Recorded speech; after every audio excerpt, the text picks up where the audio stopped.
Good morning to all of you. Today we are discuss about the male reproductive organs. आज का जो हमारा topic है वो है नर जनन तंत्र। ये हमारा नर जनन तंत्र का पूरा डायग्राम है। जो मेल रिप्रोडक्टिव ऑर्गन्स है इसमें आपकी जो डेवलपमेंट होता है वो सेल्स होती है मेल सेल्स यानी मेल गैमीट। बेसिकली इसमें आपका स्पर्म का प्रोडक्शन होता है by the process of spermatogenesis. तो ये जो आपका मेल रिप्रोडक्टिव ऑर्गन है इसमें आपका मेन होता है वन पेयर टेस्टिस। ये हमारे दो टेस्टिकल्स हैं जो कि हमारी एब्डोमिनल जो कैविटी होती है इसकी एब्डोमिनल कैविटी के जस्ट थोड़ा सा ये बाहर निकले हुए पाउच लाइक स्ट्रक्चर होते हैं जो कि अपने स्क्रॉटल सैक वाले पाउच में इनक्लोज्ड होते हैं। ये हमारी एब्डोमिनल कैविटी से थोड़ा सा बाहर होते हैं। ऐसा इसलिए होता है क्योंकि जो स्पर्म के बनने का प्रोसेस है स्पर्मेटोजेनेसिस, तो इसके लिए जो टेम्परेचर की आवश्यकता होती है अनुकूल टेम्परेचर, वो हमारी बॉडी के टेम्परेचर से थोड़ा सा लो होना चाहिए। हमारी बॉडी का जो टेम्परेचर होता है वो होता है 37 डिग्री सेंटीग्रेड। तो इससे थोड़ा सा बिलो टेम्परेचर इसकी स्पर्मेटोजेनेसिस के लिए चाहिए होता है। इस वजह से ये स्क्रॉटल सैक हमारी एब्डोमिनल कैविटी से थोड़ा सा आउटसाइड पाउच के फॉर्म में बाहर निकले रहते हैं। अगर आप इसके स्ट्रक्चर को देखिए, इसका जो सेक्शन है, अगर सेक्शन इसका काट के देखा जाए तो इसमें आपको कुछ मेन जो ऑर्गन्स हैं वो दिखाई देते हैं, कुछ डक्ट्स होती हैं और कुछ एसेसरी ग्लैंड्स होती हैं। ये कंबाइंड जो फॉर्म, ये पूरा जो डक्ट्स और एसेसरी ग्लैंड्स हैं, ये सभी अपना जो रोल है वो आपका अपना अहम रोल स्पर्मेटोजेनेसिस के प्रोसेस में पार्टिसिपेट करती हैं। अब सबसे पहले डक्ट्स की बात करते हैं। ये आपका टेस्टिकल्स टेस्टिस है ये। अब इसमें देखिए कुछ हाईली कॉइल्ड लाइक स्ट्रक्चर दिखाई दे रहे हैं। ये जो हाईली कॉइल्ड लाइक स्ट्रक्चर हैं ये आपके कहलाते हैं सेमनीफेरस ट्यूब्यूल्स। ये आपका पूरा ये जो स्ट्रक्चर है येलो कलर का, ये सेमनीफेरस ट्यूब्यूल्स हैं। ये seminiferous tubules highly coiled manner में हमारे स्क्रॉटल सैक में टेस्टिस में अरेंज होते हैं। अगर एक सेमनीफेरस ट्यूब्यूल्स को खींच करके पूरा स्प्रेड सीधा किया जाए तो ये लगभग 70 to 80 सेंटीमीटर लॉन्ग एक ट्यूब लाइक स्ट्रक्चर होता है। अब अगर हम इसका एक सेक्शन काट के देखें तो हमको इसका बेहतर ज्ञान हो जाएगा। तो इसका अगर हम सेक्शन काट के देखें, ये इसका एक सेक्शन है। इसके सेक्शन में आपके जगह जगह जो सेमनीफेरस ट्यूब्यूल्स हैं ये सेमनीफेरस ट्यूब्यूल्स आ गए हैं। साथ ही साथ जो इनके बीच में इंटरस्टिशियल सेल्स हैं, ये इंटरस्टिशियल सेल्स या लीडिंग सेल्स आ गई हैं। और कुछ कनेक्टिव टिश्यू जो इनको आपस में कनेक्ट रखते हैं, ये कनेक्टिव टिश्यू हैं। अब अगर इसके स्ट्रक्चर को आप देखें तो स्पर्म का जो फॉर्मेशन होता है वो मतलब बनने की जो प्रक्रिया जहाँ से स्टार्ट होती है वो सेमनीफेरस ट्यूब्यूल से ही होती है। सेमनीफेरस ट्यूब्यूल्स की जो सबसे इंटरनल वॉल होती है उसमें आपका होती है स्पर्मेटोगोनिया सेल्स। ये आपका एक सेमनीफेरस ट्यूब्यूल्स है। इसकी ये जो वॉल है बिल्कुल ये वाली, ये आपकी कहलाती है स्पर्मेटोगोनिया सेल्स। स्पर्मेटोगोनिया सेल्स ही आपका कन्वर्ट होकर के एट लास्ट स्पर्मेटोजोआ यानी कि स्पर्म का फॉर्मेशन करती है। तो सबसे पहले स्पर्मेटोगोनिया कन्वर्ट होती है स्पर्मेटोसाइट्स में। तो ये आपकी स्पर्मेटोगोनिया सेल्स है, ये कन्वर्ट हो जाती है स्पर्मेटोसाइट्स में। स्पर्मेटोगोनिया कन्वर्ट हो गई स्पर्मेटोसाइट्स में, देन आफ्टर स्पर्मेटोसाइट्स कन्वर्ट हो गई स्पर्मेटिड्स में। अगर आप इसको इस सीक्वेंस में देखें तो ये स्पर्मेटोगोनिया कन्वर्ट हुई स्पर्मेटोसाइट्स, स्पर्मेटोसाइट्स कन्वर्ट हुई स्पर्मेटिड्स में, और स्पर्मेटिड्स से आपका फ्रीली फॉर्म में आपके आ जाते हैं स्पर्मेटोजोआ। ये स्पर्मेटोजोआ जो हैं इन्हीं को हम बोलते हैं स्पर्म। तो हमारे जो स्पर्म हैं वो आपके सेमनीफेरस ट्यूब्यूल्स में बनते हैं by the process of spermatogenesis. अब ये आपके स्पर्म जब बन गए तो ये आपके अपर ट्यूब में आ जाते हैं, मतलब आगे की तरफ ये मूव करते हैं।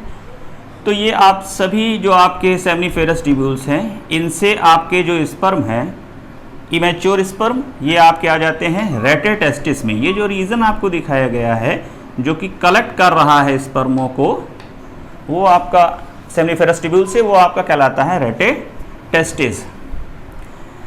रेटे टेस्टिस जो होता है ये अपने जो स्पर्म है ये दे देता है नेक्स्ट ट्यूब को। ये आपके कहलाती है आपका वासा इफ्रेंशिया। तो वास इफ्रेंशिया में आपके ये ट्यूब आ गए। वास इफ्रेंशिया के बाद एक ये ट्यूब होती है हाईली क्वाइल्ड मैनर में, ये काफ़ी हाईली क्वाइल्ड मैनर में ये ट्यूब होती है। तो सेमनीफेरस ट्यूब्यूल से आपके आए रेटे टेस्टिस में, रेटे टेस्टिस से आए वास इफ्रेंशिया में, वास इफ्रेंशिया से आते हैं एपिडाइडिमिस में। एपिडाइडिमिस का ये जो पोर्शन है यहाँ से यहाँ तक, ये काफ़ी हाईली क्वाइल्ड मैनर में रहता है। ये स्पर्म को टेम्परेरी रूप में स्टोर करता है, अपने पास एक टेम्परेरी फॉर्म में स्टोर करता है। और ये जो आपका एपिडाइडिमिस होता है, ये एपिडाइडिमिस ही आपका जो यहाँ से जब स्पर्म बनता है तो उसमें टेल तो हालांकि फॉर्मेशन हो चुका होता है टेल का, लेकिन वो जो स्पर्म होता है वो मूवमेंट की कैपेबिलिटी उसके अंदर नहीं होती है। जब ये आपका एपिडाइडिमिस के पोर्शन में आता है तो एपिडाइडिमिस में ये जो स्पर्म है इसका मैचुरेशन होता है, यानी ये इसको मैच्योर्ड बनाता है और इसको ये कैपेबल बनाता है ताकि वो मोटाइल कर सके। तो ये कई बार कंपटीशन में या अदर ऑब्जेक्टिव क्वेश्चन पूछा जाता है कि which part play important role in the maturation of immature sperm. तो आपका जो राइट आंसर होगा वो होगा एपिडाइडिमिस। एपिडाइडिमिस में ही स्पर्म का मैच्योरेशन होता है और ये स्पर्म आपका मूवमेंट के लिए कैपेबल हो जाता है। अब यहाँ से जो स्पर्म है ये मूव करता हुआ चला जाता है वास डिफरेंस में। तो आपका सेमनीफेरस ट्यूब्यूल्स के बाद रेटे टेस्टिस, फिर उसके बाद vas efferentia, epididymis, then after vas deferens. तो वास डिफरेंस जो है, इधर से भी आपका वास डिफरेंस जो है, ये दोनों ला करके जो स्पर्म है, इस स्पर्म को ये जो ट्यूब है यूरिथ्रा वाली, इस यूरिथ्रा ट्यूब में आने के लिए इसको दे देती है। अब जब इसमें आपके स्पर्म आते हैं तो यहाँ तो आपका केवल स्पर्म ही बन करके आए हैं। अब जब यहाँ से ये मूव करते हैं तो यहाँ पर एक वन पेयर ग्लैंड जो आपकी प्रेजेंट होती है, क्योंकि इसमें आपका डक्ट्स के अलावा कुछ एसेसरी ग्लैंड्स भी हैं, ये भी इंपॉर्टेंट रोल प्ले करती हैं। तो इसमें आपकी जो फर्स्ट ग्लैंड है वो है सेमाइनल वेसिकल। जो मेल रिप्रोडक्टिव ऑर्गन्स है इसमें आपका 3 पेयर्स ये ग्लैंड्स होती हैं, सेमाइनल वेसिकल, प्रोस्टेट और बल्बो यूरिथ्रल ग्लैंड, इसको काउपर्स ग्लैंड भी बोलते हैं। तो पहली आपका है seminal vesicle. Seminal vesicle 1 pair में ये प्रेजेंट होती है। जब यहाँ से आपके स्पर्म आते हैं तो ये अपने अंदर से एक बल्क अमाउंट में एक सिक्रीशन, विस्कस सिक्रीशन उस स्पर्म में ऐड कर देती है। यानी स्पर्म ऊपर से आ रहे हैं और ये बल्क अमाउंट में एक सिक्रीशन उसमें ऐड कर देती है। तो उस सिक्रीशन को लेते हुए वो जो स्पर्म है वो आपके नीचे की ओर मूव करते हैं। ये जो सेमाइनल वेसिकल अपना जो बल्क अमाउंट में जो सिक्रीशन प्रोवाइड करती है, तो इसमें आपका 2 कंपोनेंट होते हैं, साइट्रेट और फ्रक्टोज। ये इसको न्यूट्रिशन प्रोवाइड करते हैं और हाइलोन्यूरेज जो आपका हाइलोन्यूरिडेज जो आपका एंजाइम है ये पेनिट्रेशन में हेल्प करता है।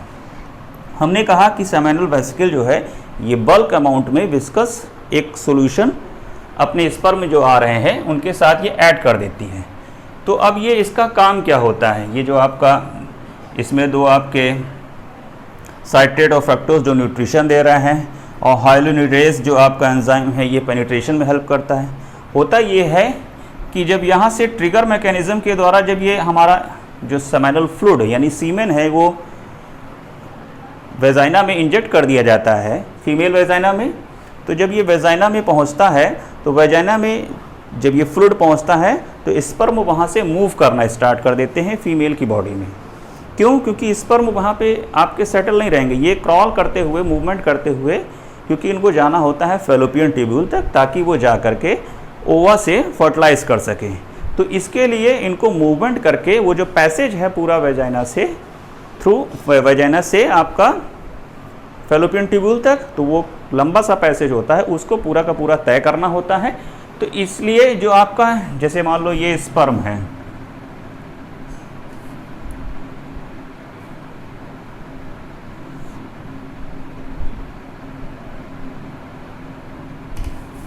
अब ये जो आपका स्पर्म है, तो इस स्पर्म में,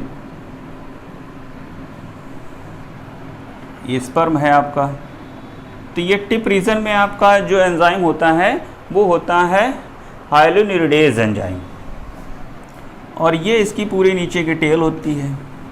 ये मिडिल का रीजन होता है।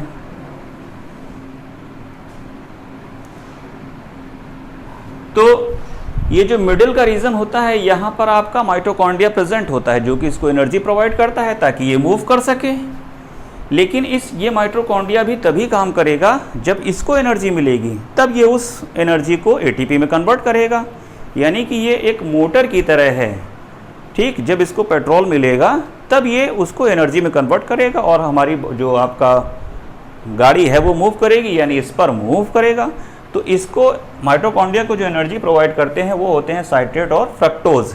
ये साइट्रेट और फ्रक्टोज अपनी एनर्जी देते हैं, जिससे ये माइटोकॉन्ड्रिया कन्वर्ट करता है और इसको एनर्जी देता है, जिससे ये आपका वेजाइना से फैलोपियन ट्यूब्यूल तक का जो पैसेज है उसको तय कर लेता है। दूसरा, ये जो हमने हाइलोनिरिडेज एंजाइम जो आपका है, ये इसकी स्पर्म की टिप पर पाया जाता है।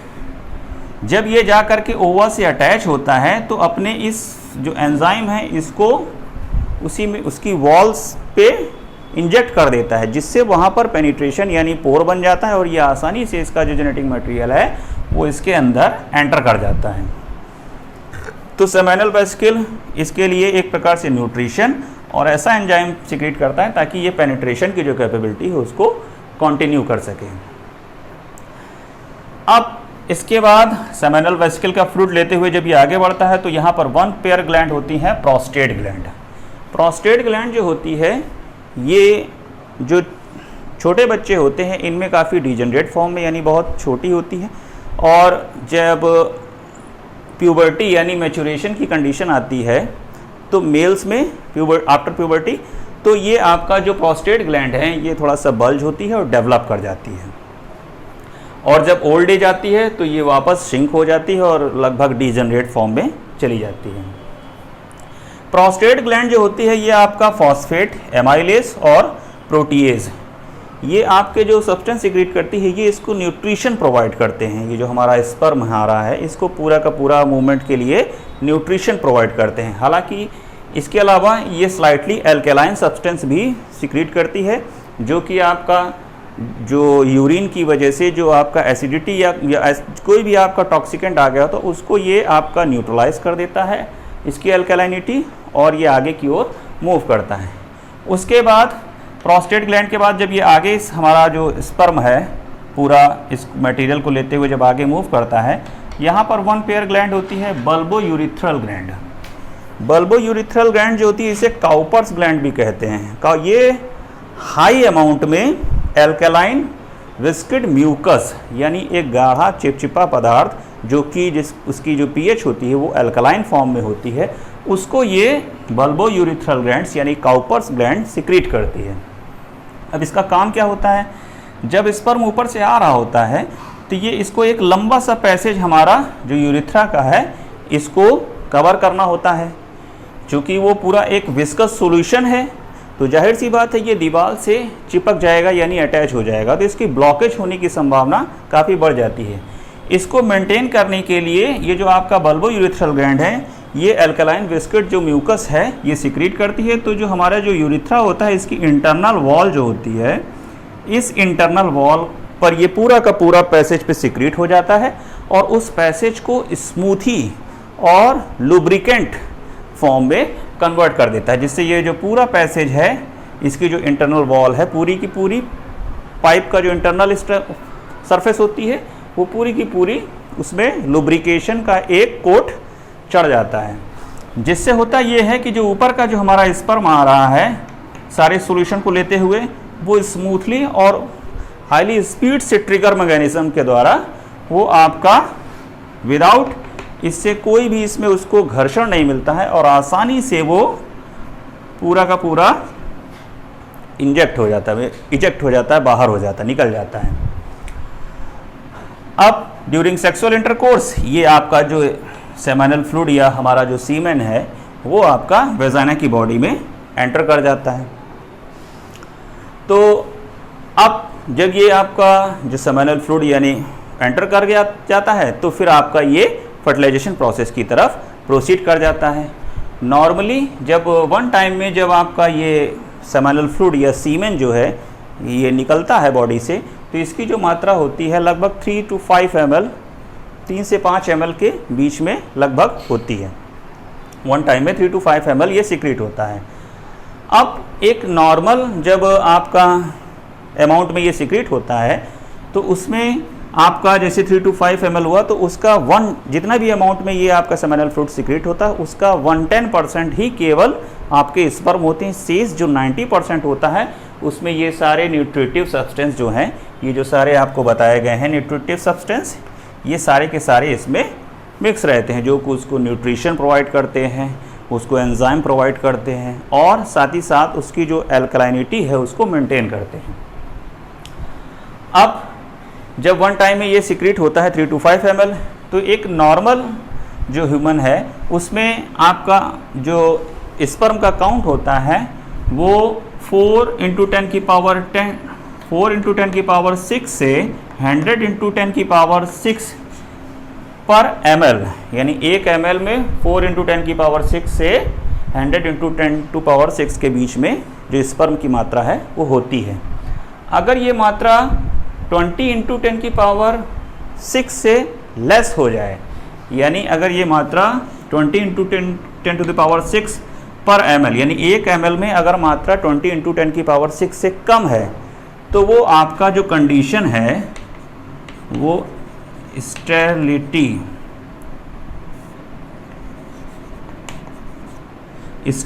यानी नपुंसकता को दर्शाती है। यानी कि अगर हमारे जो स्पर्म काउंट है वो 20 × 10⁻⁶ से कम है तो ये इतना अमाउंट जो है वो कैपेबल नहीं है ओवा को फर्टिलाइज करने के लिए। अब ऐसा क्यों होता है कि ये अगर इतने ज़्यादा हैं उसके बावजूद भी ये सिंगल एक ओवा को फर्टिलाइज नहीं कर पा रहे हैं या पेनिट्रेट नहीं कर पा रहे हैं? उसका रीज़न ये होता है, जैसे मान लो ये ओवा है, अब इसमें बहुत सारे आपके स्पर्म जो हैं वो आकर के फर्टिलाइजेशन के दौरान अटैच होते हैं।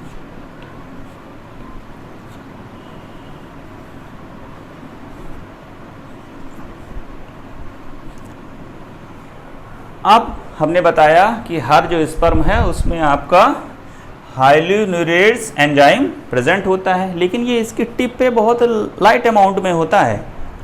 तो एक स्पर्म का जो आपका अमाउंट है इस एंजाइम का वो उतना ज़्यादा सामर्थ्य नहीं है उसमें कि वो उसकी वॉल को पेनिट्रेट कर सके। जब बहुत ज़्यादा अमाउंट में स्पर्म इकट्ठा होंगे और एक साथ मिलकर के अपने इस एंजाइम को उसकी वॉल पर इंजेक्ट करेंगे तभी उसकी वॉल जो है वो पेनिट्रेट कर पाएंगे और कोई एक स्पर्म अंदर एंटर कर पाएगा।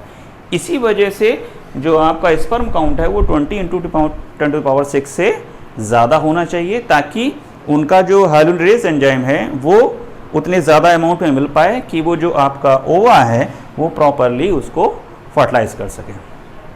सो ये था हमारा पूरा मेल रिप्रोडक्टिव ऑर्गन्स का डिटेल। अगर आपको हमारी ये जानकारी बेहतर लगी है और आपको लग रहा है कि आपका टाइम वेस्ट नहीं हुआ है तो please subscribe and press the bell icon. Thank you for watching this video.